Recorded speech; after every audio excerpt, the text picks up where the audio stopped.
May nilalang tula at awit sa paglay niya.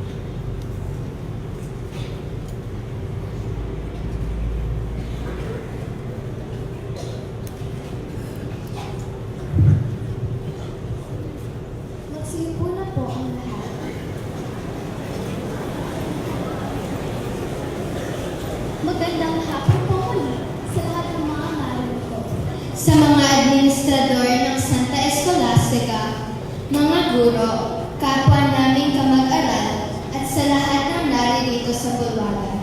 Magandang hapon po. Alam mo ba, Ashley, sabik na ako magsimula ang programang ito. Gayon din ang aking nararamdaman, Katrina.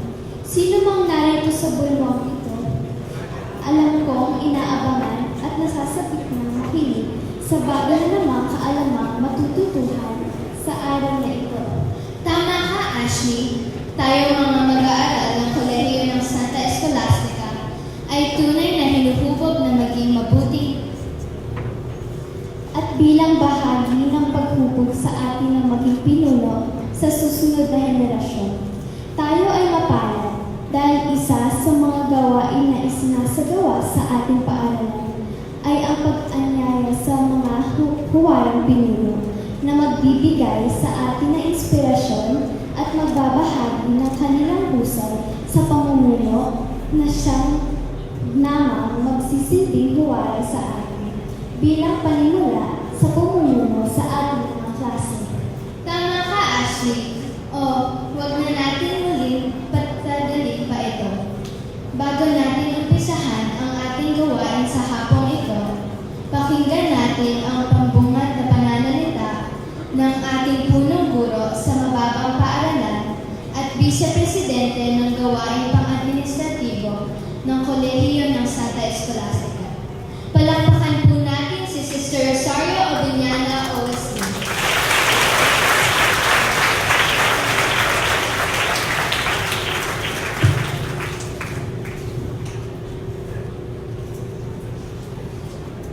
Sister Christine at mga kasapi ng Konseho ng Panginoon, mga administrador at guro, mga mag-aaral at sa ating panauhing pandangan, alkalde ng lungsod ng Maynila, kagalang-galang na Francisco, Isko, Moreno, Dumagoso. Magandang hapon po sa inyong lahat. Ang isang kasapian ay nabubuo kung may mga namumuno sa kanilang samahan. Magiging maayos ang samahan ng kasapian kung may matatawag na leader o pinuno at iba pang bahagi ng pamunuan. Ito ay maihahalin tulad sa isang orkestra. May iba't ibang uri ng instrumento. May tinatawag tayong wind instruments, string instruments, at percussion instruments. Pag ito'y pinagsama-sama para makabuo ng isang musika, makakapagbigay sila ng magandang tunog kung ito'y sabay-sabay na tutugtog na aayon sa score na inihanda ng pamunuan o pamumuno ng conductor o yung may hawak ng baton. Siya ang namumuno kung kailan tutugtog ang violin, ang piano, at iba pang instrument at kung kailan sila magsasabay-sabay. Ganyan din ang isang leader. Siya din ang namumuno sa kanyang organisasyon. Ang isang leader ay maka-Diyos. Minamahal at ginagalang ang ating Panginoon. Siya rin ay makatao. Mahal at ginagalang niya ang mga kasamahan. Makakalikasan, pinananatili niyang malinis ang kapaligiran. At siya rin ay makabayan. Siya ay nagsisilbing magandang halimbawa sa kanyang mga kasamahan. Kung ating pagninilay-nilayan kung ano ba ang mga katangian ng isang leader, ay marami tayong masasabi. Sa araw na ito ay mapalad tayo dahil sa pinaunlakan tayo ng alkalde ng Maynila na nasa harap natin ngayon na magbabahagi sa atin ng tungkol sa pagiging leader. Paano niya isinasakatuparan ang kanyang mga tungkulin bilang isang ama ng lungsod ng Maynila? Oo, siya ang ama ng lungsod ng Maynila at marami na siyang nagagawa para sa atin. ang aking panalangin ay sana maibalik ang dating Maynila. Ano ba ang dating Maynila? Sabi nga ni Henry David Thoreau, if you would convince a man that he does wrong, do right, but do not care to convince him. Men will believe what they see. Let them see. Kaya marami tayong nakikita na ginagawa ng ating ama ng lungsod ng Maynila. Kaya makinig tayong mabuti sa mga ibabahagi sa atin ng ating panauning pandangal sa hapon ito. Muli, magandang hapon sa inyong lahat. At sa lahat ng bagay, ang Diyos ay nakapuri.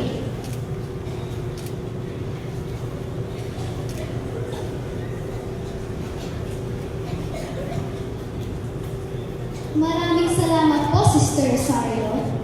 Ngayon naman, para ipakilala ang ating panauhing pandangal, inayarahan po ang coordinator ng pang-akademiko ng mababang paaralan, Binibining Maria Luisa Joaquin. Palakpakan po natin siya.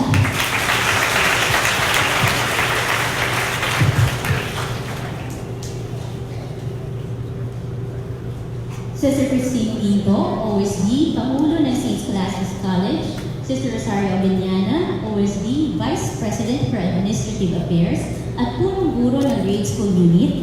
Dr. Virginia Fernandez, Vice President for Academic Affairs.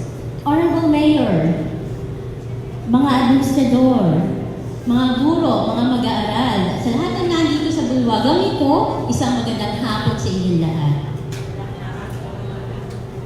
Si Mayor Francisco Isko Moreno, Tumagoso, ay maaga nagsimula sa larangan ng politika.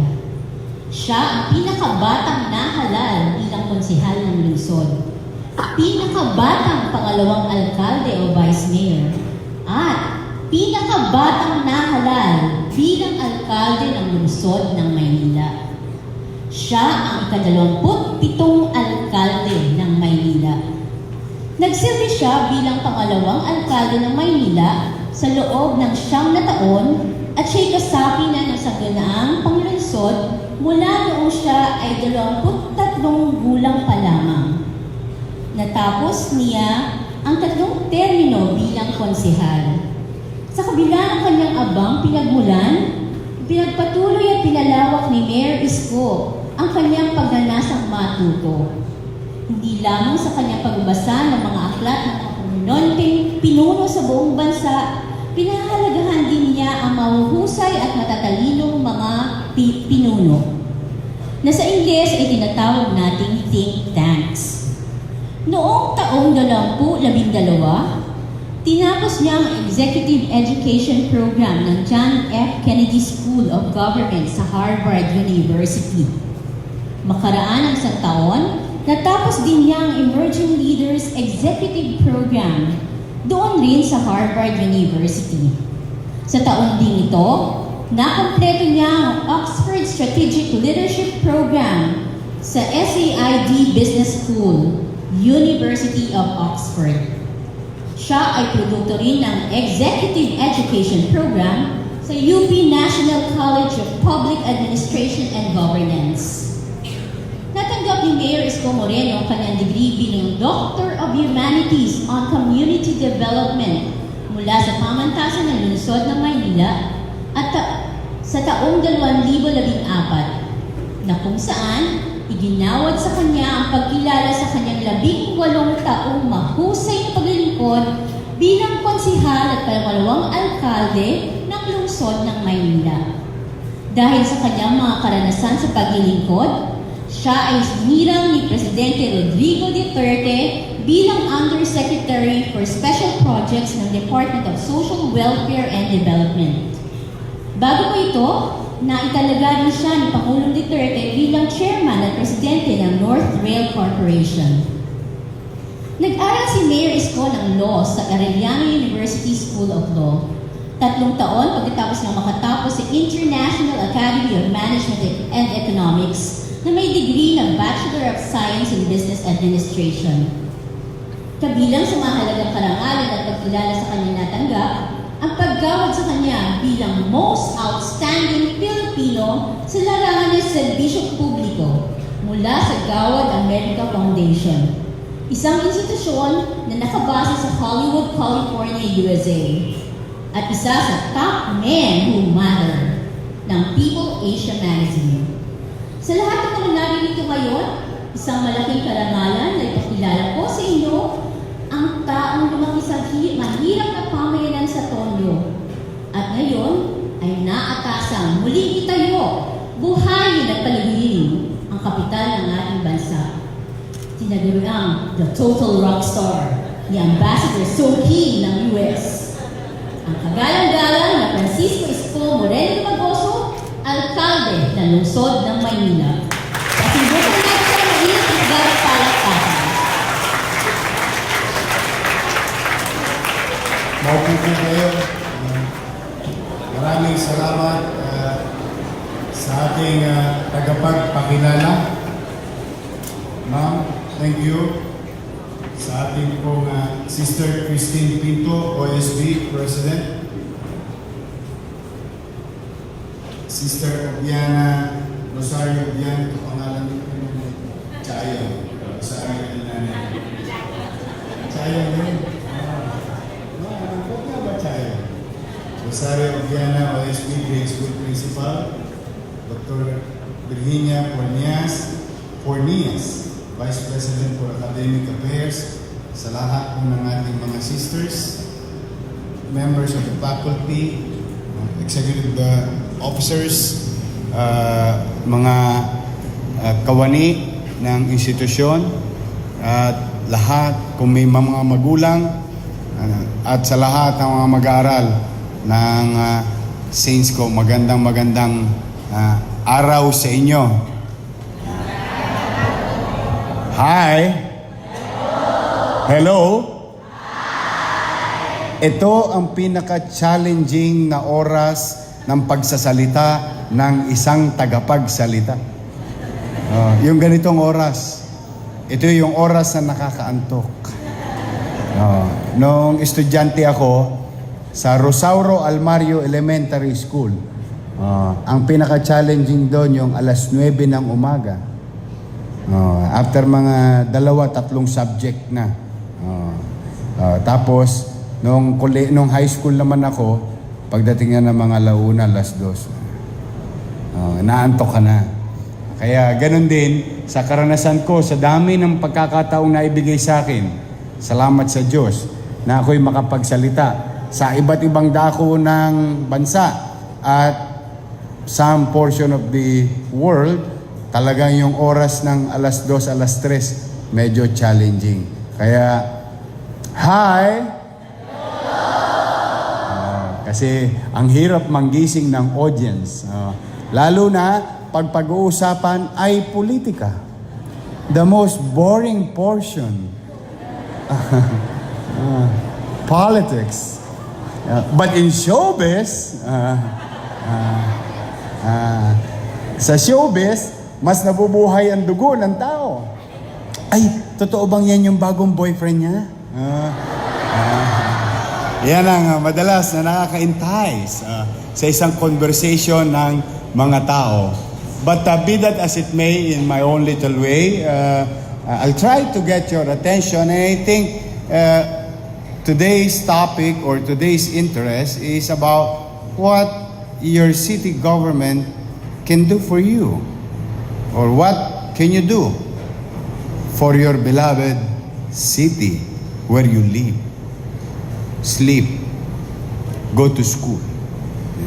So ano nga ba? Sabi, hindi masyado pa akong bata para maging bahagi ng pamahalaan. Totoo. Totoong masyado kang bata para maging bahagi ng pamahalaan. Pero ikay bahagi ng pamayanan. Ang pamayanan ay binubuo ng mga institusyon at mamamayan. At ang mamamayan ay binibilang sa kategorya. Yan ay mayaman, middle class, at mahirap. At sa kategorya na yan, may katatayuan din sa buhay. No? Ay meron ding edad. Oh. Kaya hindi como tayo ay bata, wala na tayong partisipasyon sa pamayanan. In fact, it's the other way around. Why? We can always utilize yung ating kabataan to be part of any form of change for the better. Because there are two types of change. Change for the worse and change for the better. So, doon tayo sa betterment. No? So, ngayong hapon na ito, mahaba ako magsalita. Sa totoo lang, uubusin ko ang lahat ng oras ninyo sa susunod yung subject na ikalulugod nyo naman. I know the feeling. Pero hindi. Hindi ko gagawin yon. Dahil, totoo, nagagalak ako na makasama kayo. Nagagalak ako na interesado kayo sa pamahalaang lungsod, sa bagong pamahalaan. Pero alam ko kayo ay may obligasyon din bilang isang estudyante sa inyong paaralan at ako naman ay may obligasyon pa sa pamamahala hanggang mamaya. Kaya babalik pa ako sa akin na ilang tungkulin at kompromiso. Kaya bagay na, ang normal ay usually ako ang nagsasalita. Ngayon, gusto ko sana, baka naman may matutunan ako sa inyo. So I would rather listen to your thoughts, questions, or doubts. No? Because so that we can clear things out. Kumbaga, mas gugustuhin kong makapakinig. Kasi ang tao na may tainga at ginagamit niya ito ng tama ay mas maraming matututunan kaysa sa taong nagsasalita lamang. Kaya if I may share to you that in life or my life at the very least, no, I always follow the concept of Confucius, and he said, he who asks question is a fool for that moment, he who does not is a fool forever. Because I practice that as a matter of principle because I was deprived of opportunity, unlike you. I was deprived of opportunity to go to a regular school with regard to time. Kasi naudlot. Tama ako sa elementarya, tama ako sa high school, pero hindi na ako makapag-kolehiyo. Kaya naudlot. Kaya mapapansin niyo yung mga petsa na binanggit ng tagapagpakilala kanina, ay mga bagay na parang kailan lang. Sapagkat nakita ko ang kahalagahan ng edukasyon. Bukod sa nakita ko na yan nung bata ko, na kung saan ang tanging solusyon sa katatayuan ko sa buhay ay makapag-aral. Pero sabi ko sa inyo, unlike you, kayo yung mga batang pinagpala. Masuswerte't nagkaroon ng magulang na kaya kayong papag-aralin sa maayos na eskwelahan. No? Medyo upscale or a few steps ahead of what we have experienced because your parents can afford it. But me, unfortunately, hindi ako masyadong pinalad. But magkaganon pa man, kaya kung bakit ako'y bumalik pa rin sa pag-aaral, dala nung nakita ko, nung ako'y nakapasok sa pamahalaan, maraming salamat sa mga taga-Tondo. Kahit ako'y 23 anyos lang, high school finish lang ako when I started in government. In fact, at that time, that was 1998, there is this hindrance or stumbling blocks that we in show business, we people in show business, entering into public service, there is a certain level of prejudgment na kami daw ay mga taong pumapasok sa politika na mga tamad, babaero, magnanakaw, walang alam, bobo.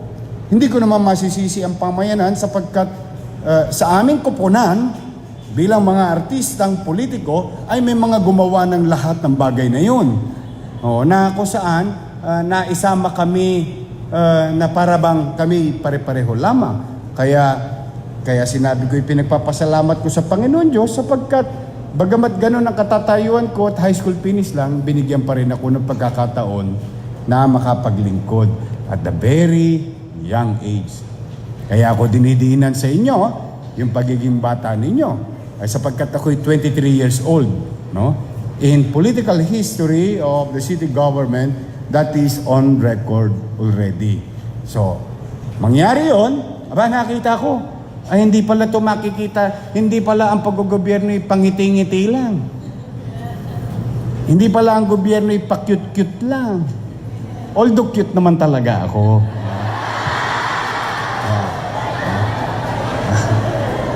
Nung araw. Ngayon, acute na. So kaya, maraming salamat kay Vice Mayor Danny Lacuna, yung ating dating Vice Mayor. Siyang ama ng kasalukuyang Vice Mayor ng lungsod na si Hanny Lacuna. Siya ang nagbukas sa isipan ko na mag-aral muli. At siya rin na nagbigay ng pagkakataon.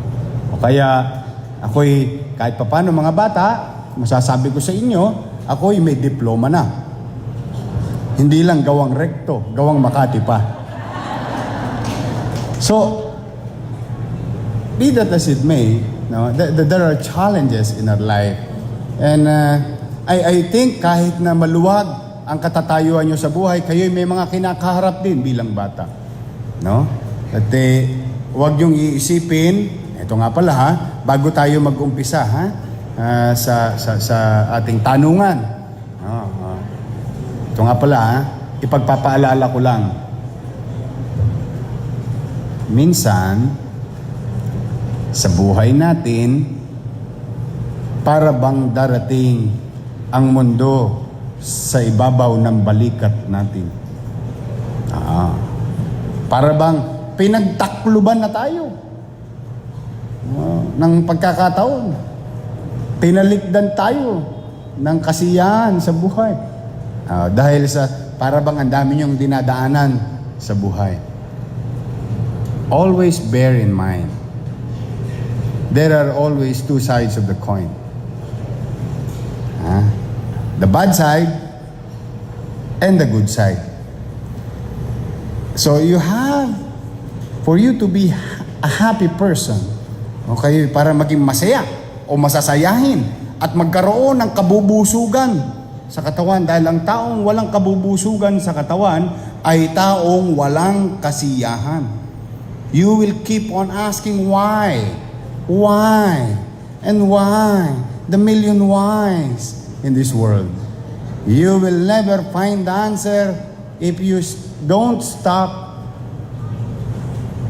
saying whys. What you should do, whatever your challenges now, whether economic, whether academic, or whether personal, hindi ka pinansin ng crush mo.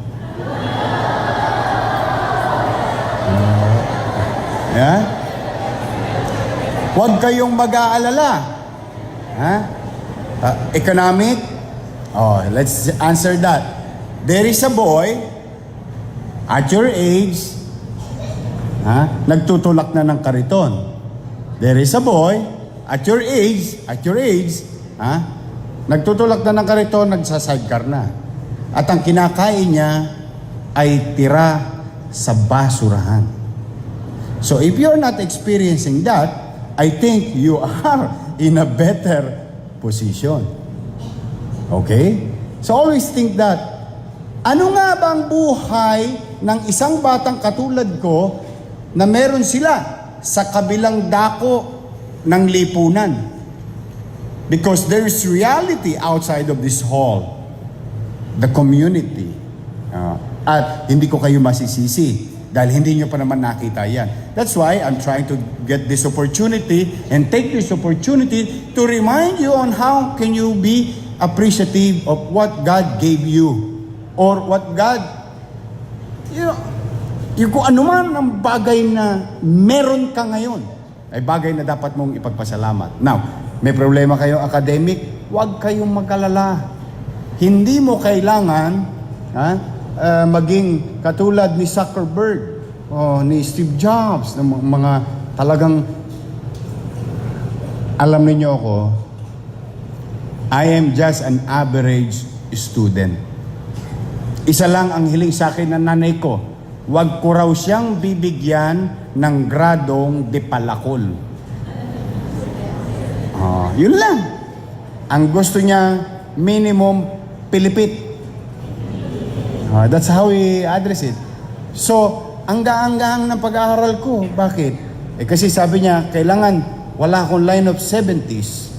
Kailangan minimum of 80. Dahil sa minimum ang hiningi sa akin ng nanay ko, wala akong pressure. Nung wala akong pressure, mas nag-excel ako. Ay, kalahin niyo ba na first honor ako? You can ask Mrs. Laseste sa Rosario Almario Elementary School. Grade 2. In fact, nagalit pa ang nanay ko nung na-first honor ako. Kaya sasabi ko sa inyo talaga mga bata, dapat talaga maging appreciative kayo. Alam niyo nung kinagalit ng nanay ko, problema daw ang binigay ko sa kanya. Kasi, di ba sasabitan ka ng medalya? And there is what you call, I don't know if there is still today, what we call recognition day. In recognition day, all students who excel from their field, sports, academic, quiz, and so on and so forth will be recognized, and honor students will be presented before all the students on that particular batch. No? Yung problema, pag recognition day, kailangan nakapandiin ka. Kailangan naka-long sleeves ka. Ang uniforme ko'y dadalawa. Na kailangan hindi ko pwedeng dumihan sa Lunes dahil yung pa rin ang ipagagamit sa akin sa Martes. Dahil mahal ng Ajax at Super Wheel at the time. Tanong nyo sa mga teacher nyo, inabot nila yon. Dahil pag lagi nilalaban ng uniforme, magninis-nis. See? These are factors sa isang mga mahihirap na pamilya. But, you know, unfortunately, God has so many ways. It just so happened that I have a neighbor, babae, meron siyang long sleeves. Kaya lang, ang long sleeves ng babae noong dekada 80, may ruffles. Di ba, Mara? So, I have to wear it. Kaya sabi na nanay ko, ikaw, sabi ko sa iyo, mag-aral ka lang. O ngayon, may gastos pa tayo. But you know, my mother was so proud to the point, I have to walk about 2 kilometers every day going to school. Pabalik-balik. O nung tapos na awarding, hindi naman pinahubad sa akin ng nanay ko. I-display ako sa buong Kagitingan. Kagitingan Street in Tondo. No? So, that's why, kung meron kayong academic problems, it's part of life. Be normal. Normal is, may asignatura, tupdin mo. Bakit? Obligasyon mo yun bilang isang estudyante. May nagsasalita, ipahiram mo, tenga mo. Di ba normal yun? Focus your attention. May exam, huwag kang mag-YouTube mamayang gabi. Mag-review ka because that is your obligation to yourself.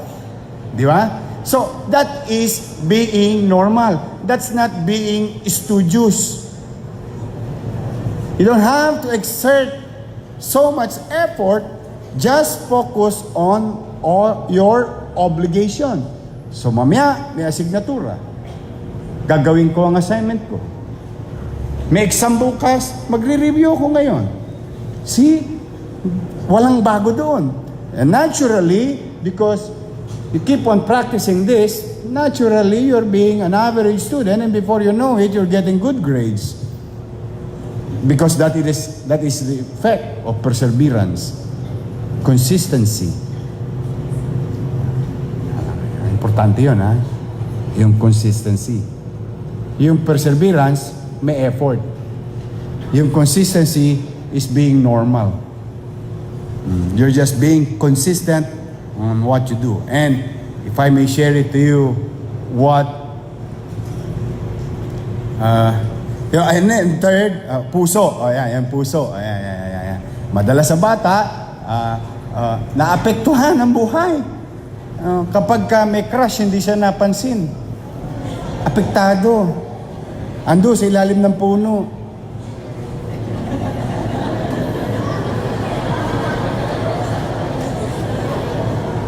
Before you know it, nagugulo yung mindset mo, yung utak mo. No. Always think that there is a boy na ang baon piso, baon niya piso, kailangan niyang bumili ng Wella gel. Inabot siya ng teacher niyo. There's a sachet at the time, you have to buy it. Parang pamada ang size. Kasi nga, retail. Merong Wella na plastic bottle. Medyo mahal yon. Mga 15 pesos yun at the time. But this Wella gel is parang sachet lang. There is a boy who would spend half of his money para maglagay lang ng gel kasi yung crush niya, dadaanan niya sa kanyang classroom. Because section 2 ako she is section 4. So, mauuna ako, pero pag galing sa hagdanan, madadaanan ko siya. So, para masulyapan ko lang, yung crush ko is kailangan pumorma ko. Tandaan ninyo, that same boy is basurero who has lumang uniforme, dugyot, banilin. Alam niyo ba yung banil? Libag na hindi matanggal. Alipunga. You know alipunga? Oh my God. That's why you have not seen the worst of life. Alipunga. Ay, Diyos ko. Ang sarap kamutin nun. Because I'm always exposed sa baha, sa putik. Kaya may mga skin diseases ako. No? But the thing is, only to find out, hindi niya ako crush.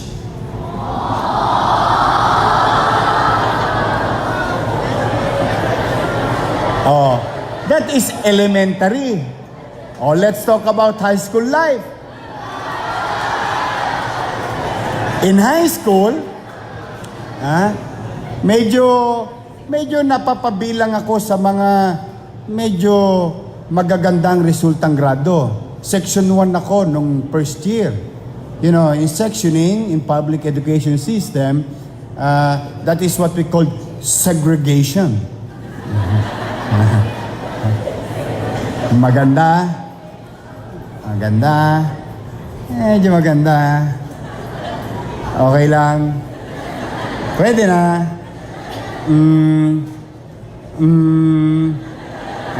Ayan. Ganyan yung public education system. So, pinagsasama-sama mo yung medyo maayos, no? Amitis, Tondo High School. Section A. Nung first year ako.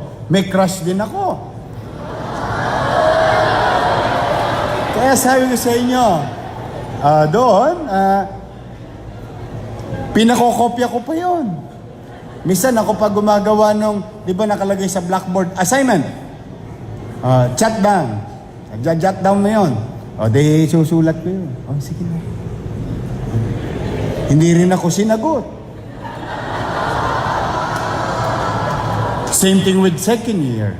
Same thing with third year. And the most hurtful situation deep inside me, if we are talking about emotion or what we call love, no, is that there is what we call JS,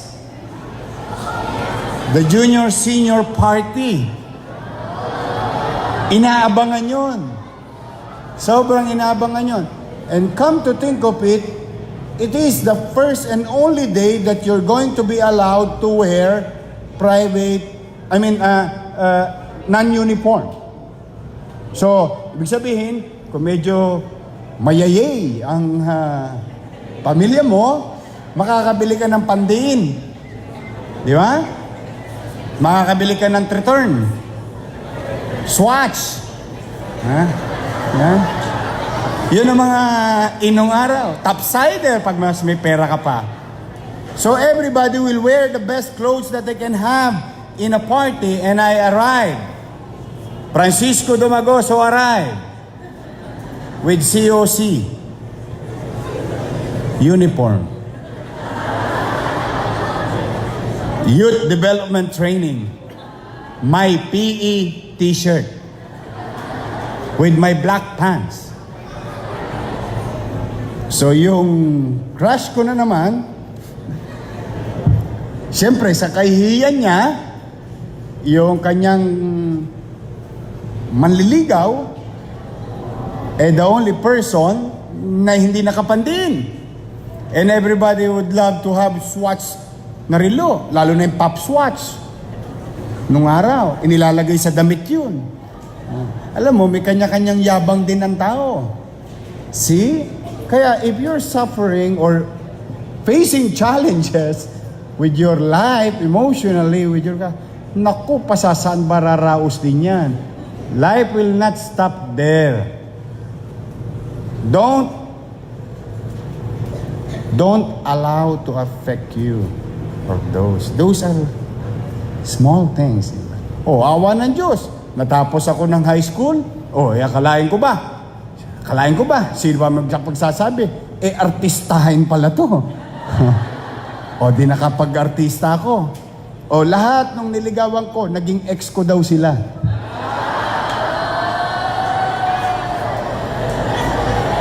Magaling gumanti ang tadhana, no? Oh, see?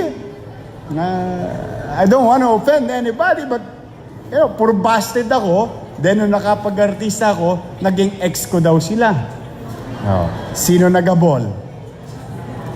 So, my point is, if you are not going to have a chance with the one that you like, hindi naman serious na bagay ito. But this is part of growing up. That you have to realize that this is not the real thing. This is just part of it. Kaya, wag kayong magmamadali. Kaya tama nanay ko. Ang nanay ko nung araw, kaya kita nyo, in-implement ko yung yung curfew ngayon sa Manila. Ha? Kaya ko in-implement. Bakit? Ang nanay ko tamang-tama.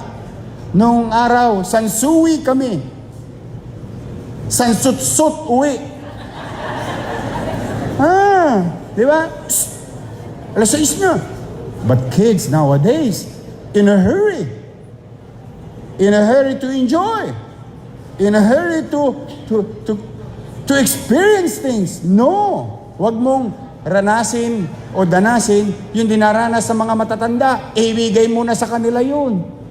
Enjoy your life as bilang bata, bilang dalaga, bilang binata. Make time for everything. Kaya wag magmamadali. So, maraming challenges sa buhay. Iyan ay ilang bagay lang na na-share ko sa inyo tungkol sa buhay-buhay. But these small things helps me to govern. This experience of mine, kaya ang Diyos maraming pamamaraan. Akalain mo doon ako ilalagay sa kalugmukan ng lipunan, only to find out that I can utilize those experience and knowledge when time comes to govern. Kaya walang nakakalulusot sa akin na katwiran. For the simple reason, I never made excuses in my life. Manghold up po ako kasi mahirap lang ho kami.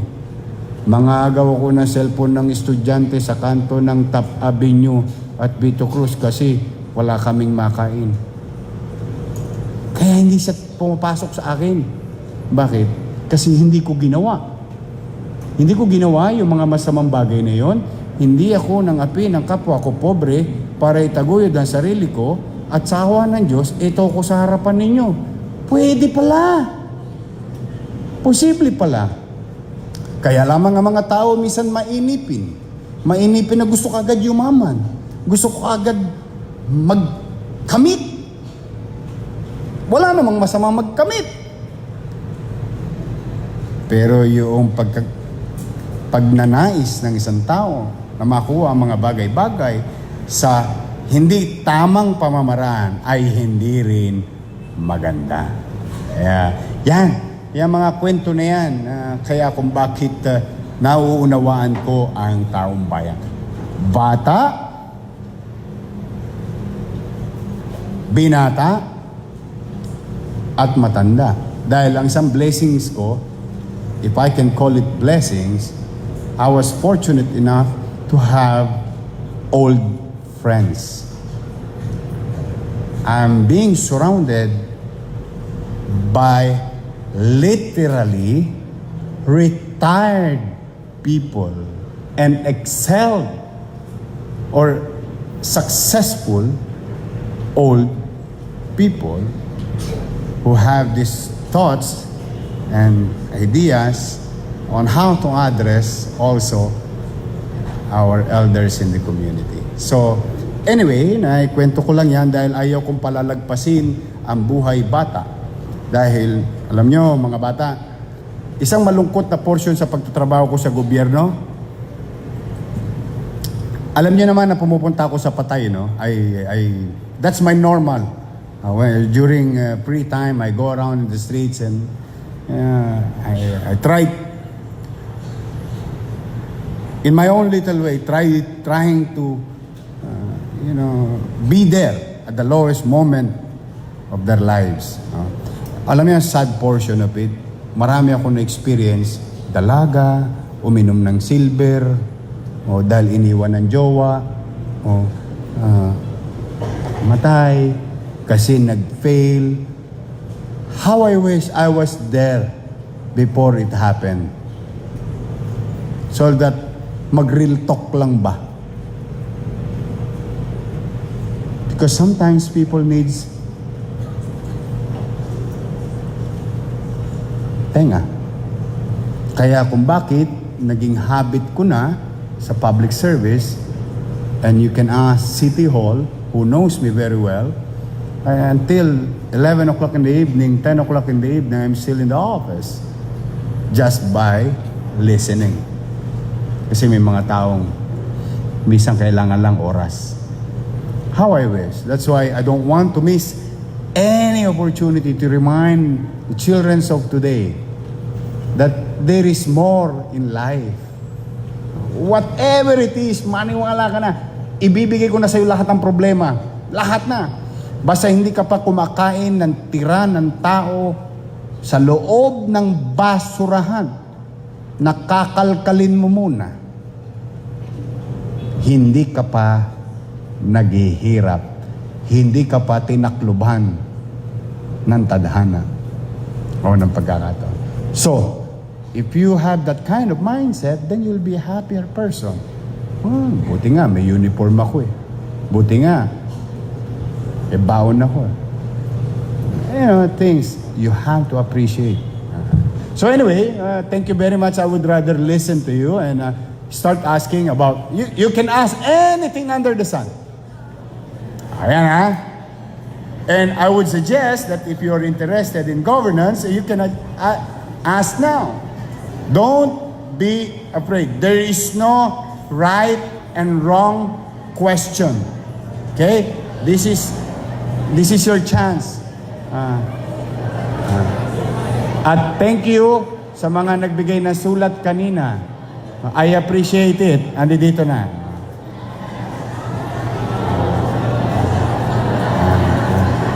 Kaya mga memento ko eh.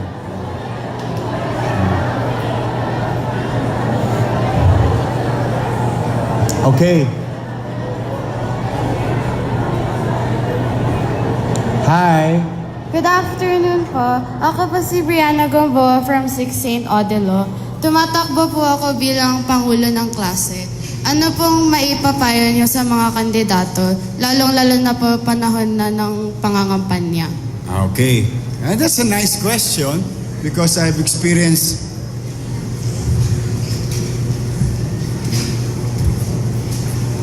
seven local election and one national election and about 5 organizational election. I was then a Vice Mayor's League President of 1,600 Vice Mayors all over the country. No? Now, one, you're running.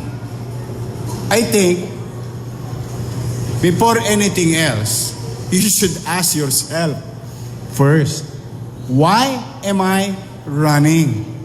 What is my purpose? What things that I can share as member of the organization or leader of the organization? Because if you can answer that to yourself, then you can address or answer any types of questions. Because what will matter most to you is what's deep inside you. If you know your purpose, there are questions will be thrown to you that you may not answer it very well. But it doesn't mean it's a bad leadership. No.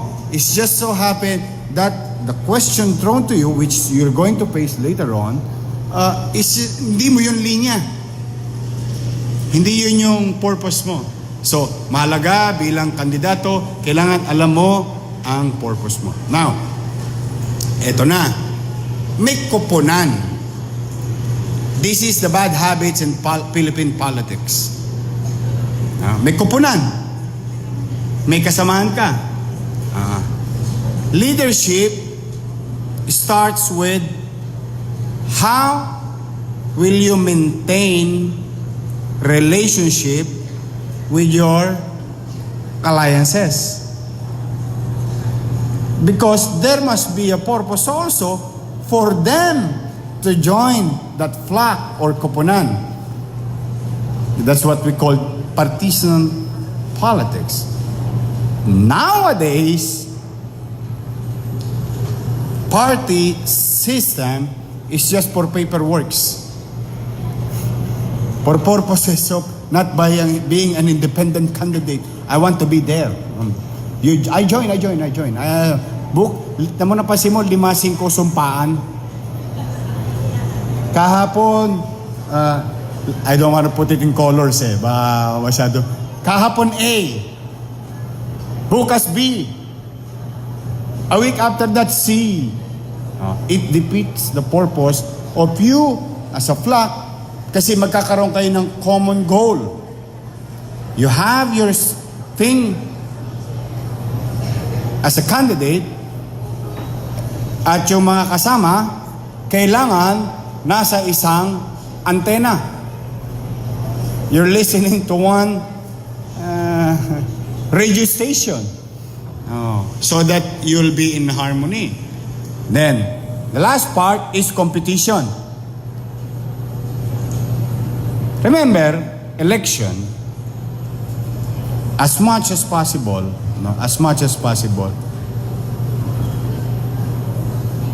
just say your piece. Bank on it. Immaterial whether the audience is listening or not, agreeing with you or not, because in democracy, 50% plus 1 lang.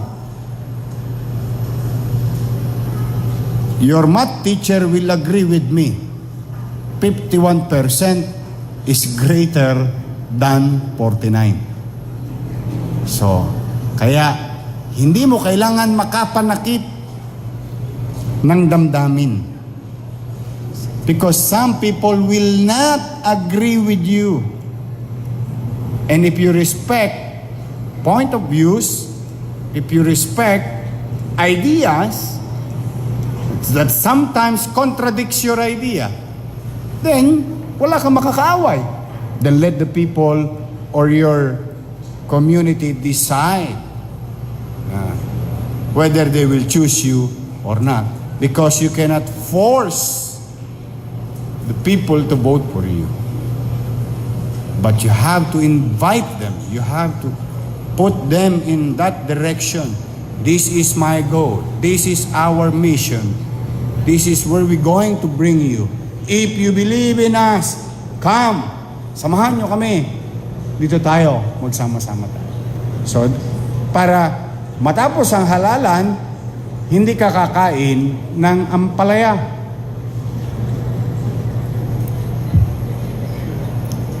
Bitter eh.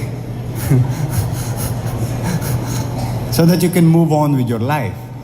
Because people have spoken already. So, good thing, this is an organization within your community. You have to practice this basic, marami pang rule, pakarami, even campaigns, no? But these are basic. You have to ask yourself, kailangan, pag nagtayo kayo ng koponan, ex-association, kailangan iisa ang layunin.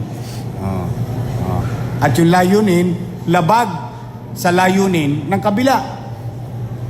Dapat nagko-contradict. Kasi kung hindi, there's no choices. And that is not democracy. Walang differentiation. Well, you may agree on some, but not as a whole. You can always disagree. And disagreement makes a better conversation. Because after disagreement, you stop. I always tell that to the city council. Okay, debate tayo lahat. 2 hours, 3 hours. Manawa kayo dyan sa inyong microphone. Nung vice mayor ako, nung kusyal ako, I stood up for 9 hours. High school finish pa ako noon. I stood up for 9 hours. Arguing. The same thing when I became the vice mayor. Open. After that, oy. We have to stop somewhere. We have to agree somewhere. Because people are expecting. We cannot finish debating every day, every week, and end up with nothing. No, that's not healthy debate. That's not healthy discussion. So, yun, importante yun. Pag ikaw na ang nanalo, i-open mo lang lahat. So, I hope I answered your question. Thank you po. You're welcome.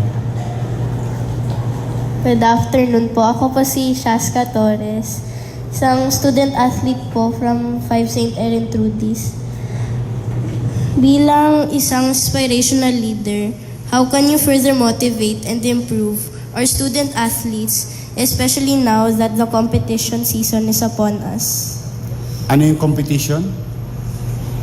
Sports po. Sports. Ganito lang ang buhay. May nananalo, may natatalo. So, kailangan mo lang ihanda ang damdamin mo doon sa pagkatalo. Kasi pag naihanda mo yun, pag hindi dumating yun, you are in a better position. So, you really have to prepare yourself mentally and emotionally facing defeat. Ganun lang yun. Para wala kang masyadong hang-ups sa buhay. Then, sometimes failure will give you level of experience and understanding. Because ako nagkamali sa buhay.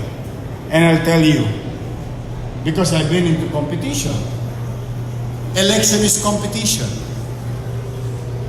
Diba? Hindi nga lang physical, unlike sports. But looking at it from a different perspective, still competition. And I failed. You know what's my failure? I failed to distinguish, with all the experience that I have, failed to distinguish a character of a person. That is my failure. I thought kapag ang tao nadadapa, nagtatanda, lalo na kung matanda. Kasi ang matanda, wala nang karapatang magkamali. Dahil wala na rin siyang oras. Kulang na rin. Kaya bagay na pagpananaw ko, kaya nga baka mali ako eh. Pananaw ko, siguro hindi naman ito loko-loko. Siguro nakakulong na to, bumait na to. Siguro magtitino na to. If God gave others chance to redeem themselves, that's why God is forgiving. If God can forgive, then we as people, we should be understanding also and learn to forgive. So pag hindi ako, hindi magtitino na to, sige, okay ako. Only to find out, no. Totoo pala yung kasabihan. You cannot teach old dogs new tricks. So, that's why, going back, ready yourself emotionally and psychologically to lose it. Because failure is inevitable. So, losing is inevitable. Pero pag hindi ka na ilagay doon, will you be happy? Of course. That's a normal effect. Kaya kailangan lagi gano'n sa buhay. So as sports activities, may nananalo, may natatalo. Pero pinakamasaya sa lahat, I don't know if you can do it in sports. May nanalo, kalaban mo, o ikaw yung pumapalakpak. Ano kung kaya mo gawin yun. I think you'll be a better person because you won your character. And characters is more priceless. Importante yun. And if I may share to you, in my phone, it's always like this. No, I'll share it to you. People with good intentions makes promises, but people with good character keeps them. So, hindi yan patungkol sa sports. Pero if you want to develop your character as a sports-minded person, you have also to define your character. And it gives values to the viewers and your followers later on so that you can be an inspiration to others. Thank you. Thank you po. Yes. Magandang hapon po. Magandang hapon. Galing sa Fort St. Maurice. Ang itatanong ko po, ano po ang pinakamahirap na naranasan niyo bilang isang mataas na pinuno? Oh, habits. Nowadays, the habits of the people. That's why I'm trying to change the mindset. Na pwede tayo maging mahirap, pero hindi naman tayo kailangan makapangapi ng kapwa natin mahirap. Na lahat ng tao pwede mag-participate sa pamamahala. Sa paano para? Pagkukusa. Ibinabalik ko yung ugaling luma. Na ang tao nagkukusa, may nakatingin o wala. Nasunod. Ang hirap na portion yun. It would cost me billions of pesos. More, maybe. But no. Why would I spend money in changing the mindset of our people? I show them. Even to the point, the worst part of it is I'm showing enforcer how to do their job. I'm showing employees of City Hall how to create extra steps, create extra mile on performing our duties beyond office hour.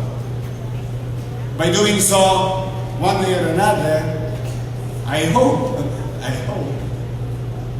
I'll be successful in changing the mindset. Na ang taong naglilingkod sa bayan, hindi ito 8 oras lamang. Anyway, pinili mo yun eh. Pwede ka naman sa private eh. Pero pinili mo public service eh. See? So yun ang isang pinaka-challenging ngayon. It's the habit ng tao. But sabi nga ng kasabihan, I would rather try and fail than fail by not trying at all. Eh, nasubukan na nila, di ba? Marami na sumubok sa Maynila, di ba? Marami na dyan. Peace in order, peace in order. Marami na. Dami ng karakter na lingkod sa Maynila. But nobody tried to go to basic. Nobody did. They always wanted to have this kind of high-polluting words, using so much duplication from other countries. They tend to forget who we are as Filipino, who we are as Manileño. Nakakalimutan. Why would you put mukhang planetang ilaw? It's like Shanghai. This is Manila. And we are Filipinos. And Jose Rizal said, you can have a lighting in a bottle using an insect. A concept of alitap-tap, kulisa. So very much Filipino. Then we put kapis lighting. Simple, light, may purpose, lumiwanag, maliwanag. Pero Filipino. That's Filipino. Organically speaking. But traditionally, it reminds us, oh, nga pala, nung araw, no? Oh, ganito tayo. See? So, yan, mga bayabago natin. Habits. Pakahirap. Maniwala ka, ang hirap. Oh, cat and mouse. Katuturo mo pa lang. Sumunod. Tumalikod ka. Oh, old habits will, But still, we will not get tired of doing so. So, yun, ang isang pinakamalaking challenge. Bukod sa pera, it's always pera sa gobyerno. Ayoko na yun, lumang problema na yun, dati ng problema yun, hanggang ngayon problema namin yun. And I think why we arrive in that problem is because there must be cause why we're here. So, doon ako pumunta sa ugat. Kaya yung ugat, mahirap makita. Bakit? Nasa ilalim ng lupa, nakakubli. So that's why I went to regular elementary of governance. Diligan ang ugat. Nang kuminis ang mga dahon. Nang lumusog ang mga stem. Ayan. Nang tumibay ang puno. Balik lang. Old school. Yes. Salamat po. You're welcome. Oh, thank you. Thank you, Thank you. Si Mama, magpapapicture, etneb lang to, Thank you, thank you. Thank you, thank you. Please. Magandang hapon po, Mayor. Ako po si Francesca Villas ng 5 St. Boniface po. Paano niyo po ipalagpas po yung naranasan niyo po sa operasyon ng Maynila? Kasi ako po ay nakatira sa Tondo rin po at nung inutusan po ako sa palengke, akala ko po nawawala po ako dahil ang luwag-luwag na po. Well, I told them, kung yung palengke na puntahan mo, I told them, sabi ko, nung directional meeting how can I ask Mary, who lives in X Street, to clean up the frontage of his house or her house if we in government cannot clean yung sarili natin bakod? What is our moral ascendancy to ask somebody who is a taxpayer? Hello, babayad na nga ng buwis. And I'm trying to create certain mindset that you can participate in governance by magkusa. Kusa kang maglinis ng tapat ng bahay mo. Although hindi mo yan property. And yet, we our facilities, parks, buildings, and so on and so forth, cannot clean our own. So that's why I told them, I wanted to make it a habit that every weekend, lahat ng palengke, maglinis kayo ng palengke ninyo. Ayaw kong aabutan ko yan, nadadaos-dos ang matanda. Dahil madulas. Dahil ang libag, ganyang kakapal. Pag inabutan ko yan ng ganyan, stay away from the city government, retire. Well, it may sound harsh, but these are basic. If you cannot do that, little things, what more pag sinabi ko na, kailangan pag-ibayuhin mo ang koleksyon.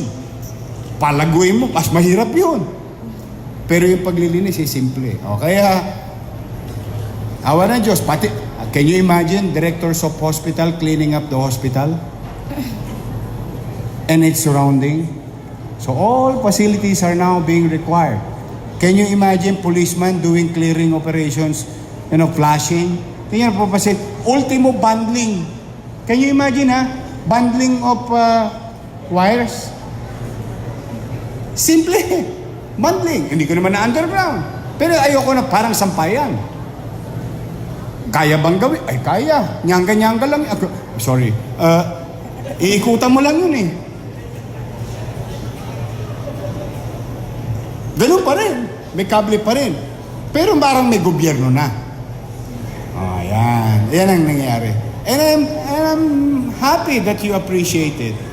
And I hope we will be consistent because that's the next challenge to us. A 20-year problem in 8 lanes at 2 kilometer, which what we called Ascaraga during our lolos and lolas, and now recto, was gone in 48 hours. And same thing with Juan Luna, Tondo. Juan Luna, Binondo. In Paco, huwag ka na lumayo, ito mas malapit. Pedro Hill, kanto ng 7-Eleven. At Top Avenue. Nangawala. Istruktura sa gitna ng kalsada. O pag dumiretso ka pa, tapat ng Paco. Paco Market. O pag kumaliwa ka, pass, parang EDSA yun, parang recto yun. Hindi makaliwaan. I was there the other night and it is 2 months and 11 days. 10 days. Still clear. So far, we're concerned. Even, I would like to thank Chairman Sia o Paco Park. Araw-araw na ginagawa ng Diyos. Yung mga driver ng taxi na umiihi doon. Butas na nga yung pader eh. Kakaasimta ng mga driver eh. Now, it's not our effort. No, it's not. It's an effort of the barangay. That's why at the very least that we can recognize the effort that they are following everybody. Now we're trying to clear barangay halls in the streets. Saan ka nakakita? Sa kanto ng Santo Cristo. Santo Cristo Tondo. Yung banyo nasa gitna ng kalye. 10 piso isang wiwi. Dito, meron pa rito isa. Nasa kanto pa. Lapit na yan. Bilang na araw niyan. There's 896 barangays. I'm really trying to... They have to mend their ways. There must be government, immaterial of forms. Kung anong gusto ng tao. Monarchy, federalism, communism, socialism, republican. It doesn't matter whatever forms you have as a government. But there must be government. There must be governance. We have to govern. If not, you buy your own island somewhere in this world, like the other president in the Western world trying to buy one entire continent of what we call Iceland to have his own country. That's different. But for the meantime, you belong. Like in this case, you're a Filipino. You belong to Philippines. And Philippines has a government. And government has laws and rules We must obey. That is our obligation to our country. We can always disagree with our leaders. We can always argue with our leaders and their policies. But, at the end of the day, dapat may pamamahala. That's why you elect people in democracy. You really have to be very careful. And I think your institution, your school for that matter, is teaching, not literally feeding, but teaching and guiding you on how to choose leaders. And I think you'll be in a better position later on if you know how to distinguish